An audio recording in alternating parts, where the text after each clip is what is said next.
Oh, hello and welcome to the Zonal Weakness brought to you by Corner Football Fantasy, powered by Fantasy Football Scout.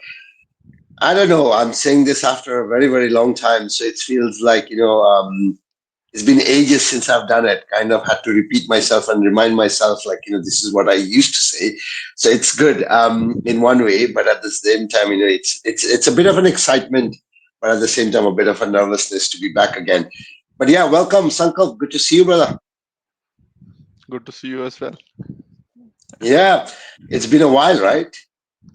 Yeah, I mean, it felt like a long break for sure. Yeah, true, true. I mean, the break became a little bit longer than I anticipated, to be honest. I mean, first the international break, and then the last two game weeks kind of collided with our Eid holidays. So there was people all over the place, and I didn't want to disturb them during their Eid vacation. It's a big thing for us, at least here in our country, and at least in the Muslim world. So it becomes a little bit of a difficult for anybody to do any kind of work at this moment. And I didn't want to, like, especially when you're doing something voluntarily, then it becomes a little bit of a problem, or you somehow feel uncomfortable about inviting somebody to do something during a period when they're all with the family, and it's a nice period to get together.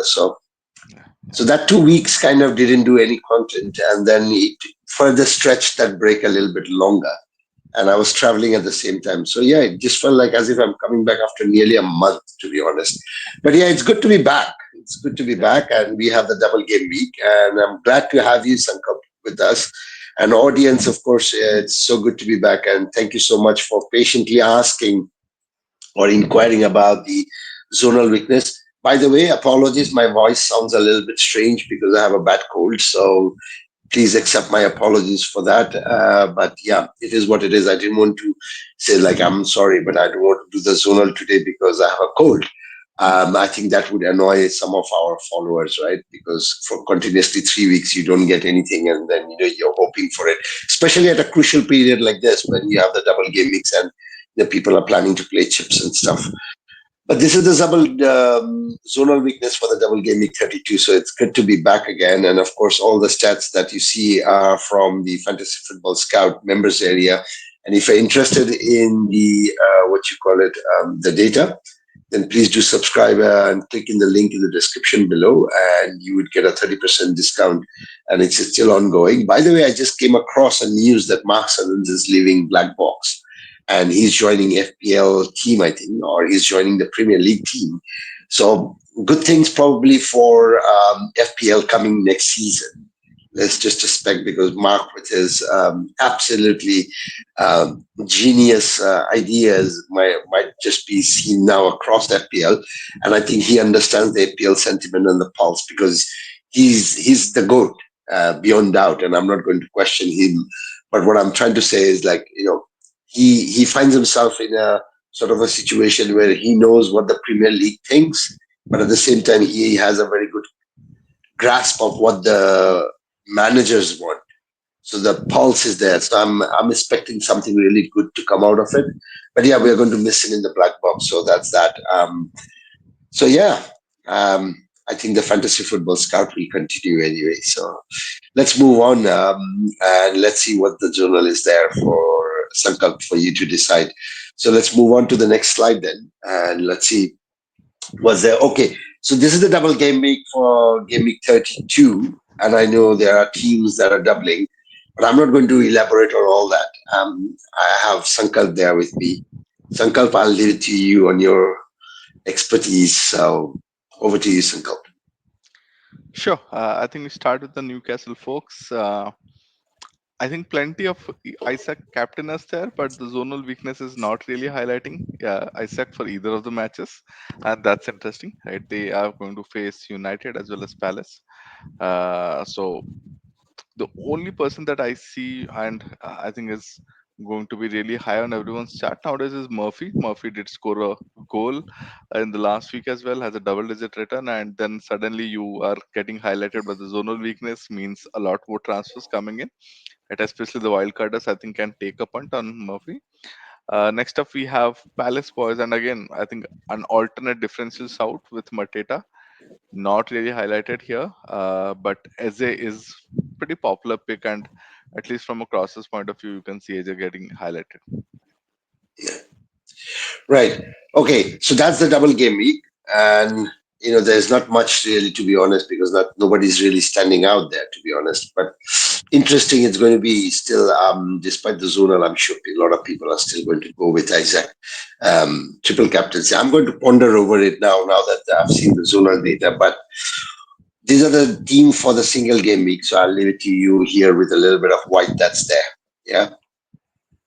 Yep.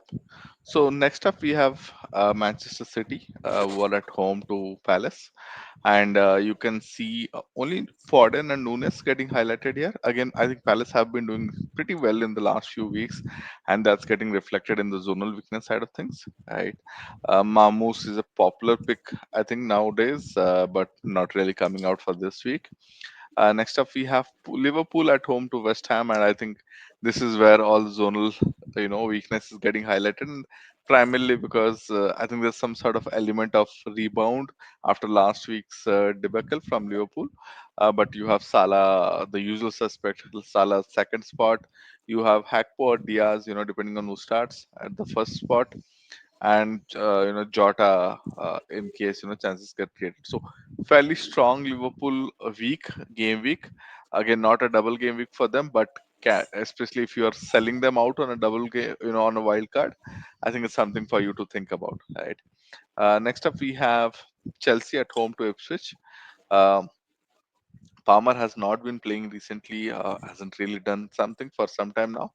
But you see the wingers getting highlighted, Madueke or Neto, right? Can be someone who does well. I think Ipswich do like to go out a bit more stronger, right, in attack and leave out a lot of chances for counter attack. And I think wings or the left flank at least seems like a possible place for Chelsea to gain on, right?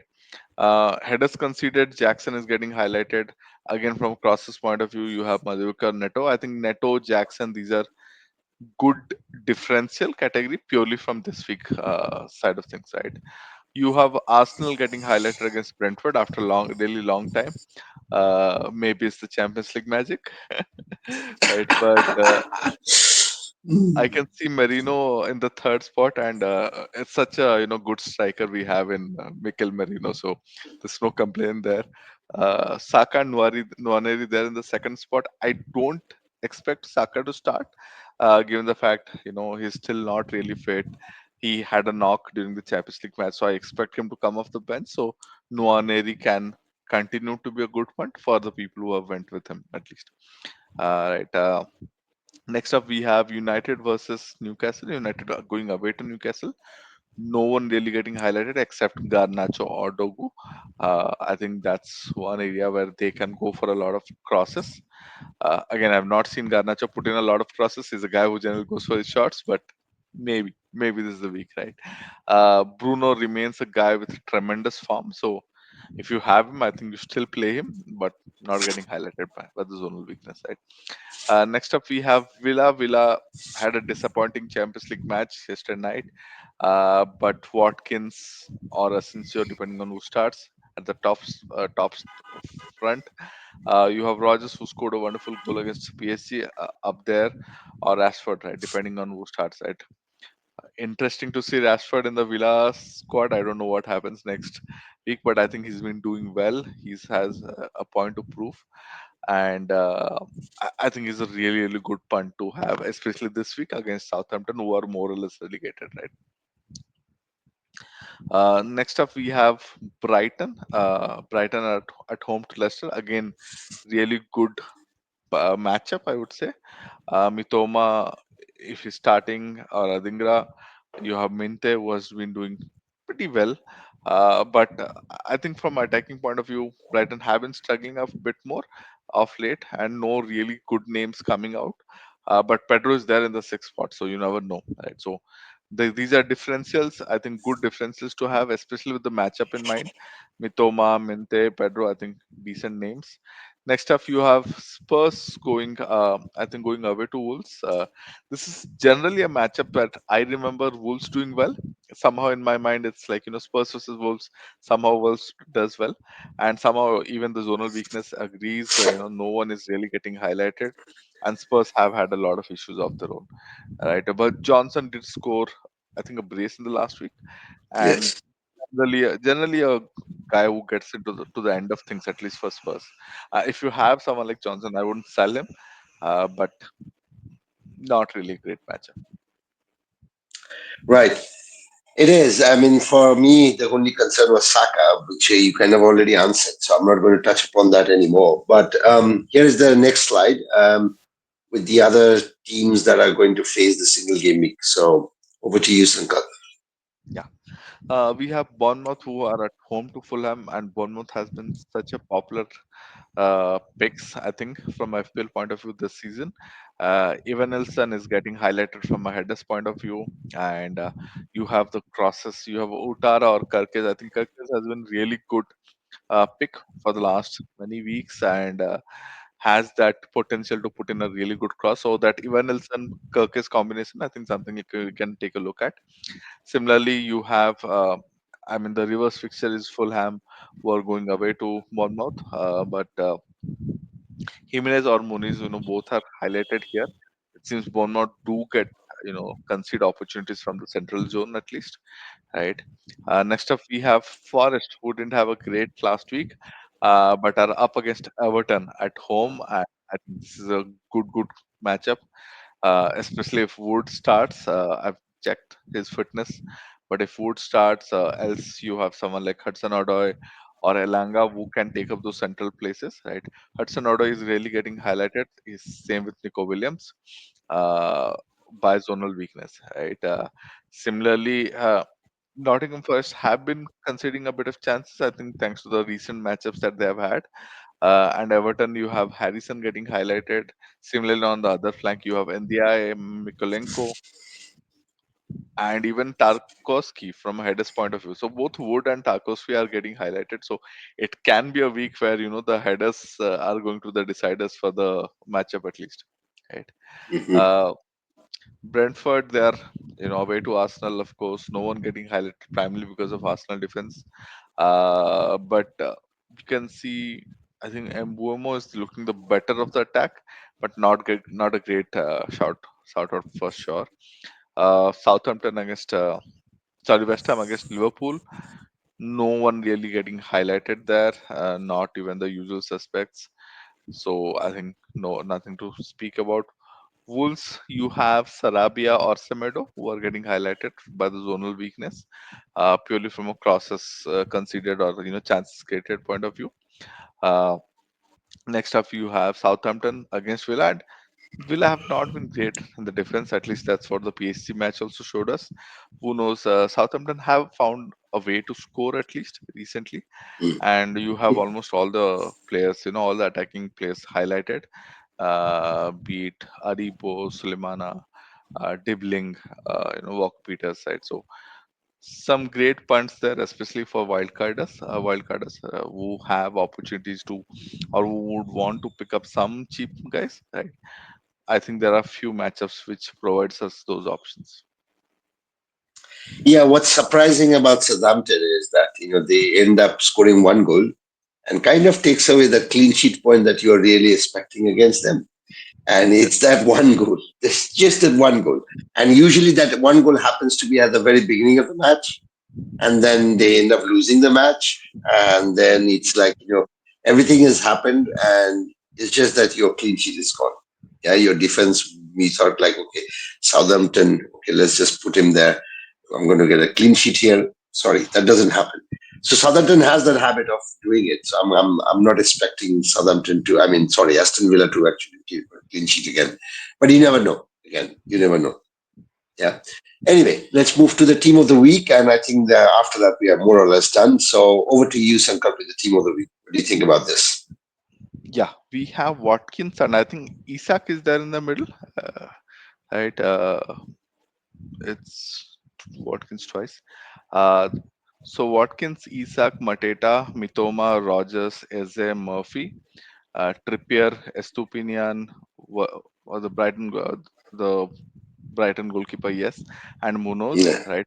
I think it's a bit skewed towards the double game weeks, which makes sense, right? So, uh, especially if you're on wildcard, I think most of us are trying to go heavier on these teams, and they are getting highlighted here as well. Yeah, and I think what's important is that, those who have already played the wildcard, be it in Game Week 30 or be it in Game Week 31, they already have gone for either triple, what you call it, Crystal Palace or triple Newcastle, right? So you have those Matetas and Isaacs and Livramentos and Murphys and Munoz and all these people. So in one way, it looks very good. And you feel good about your own team suddenly looking at this. But then at the same time, there are millions. And it's a kind of a template team, to be honest. So it's not really a differential team except Trippier and, Estupinian and Mitoma. I really don't think there's other players that really stand out here. But anyway, I think that's that. It's good to come back, and it's good to have you, Sankalp, of course. But yeah, we have a couple of weeks left. The game, I mean, FPL is at its very interesting period right now, with all the chips going to be, and with all the double game mix and the blanks that are coming in. So it's going to be a very interesting period and an intense period of FPL. And I think the zonal would be able to do some sort of a justice and help the managers. So don't forget to watch it. We'll be back next week. Thank you so much, Sankar, for watching. Until then, goodbye.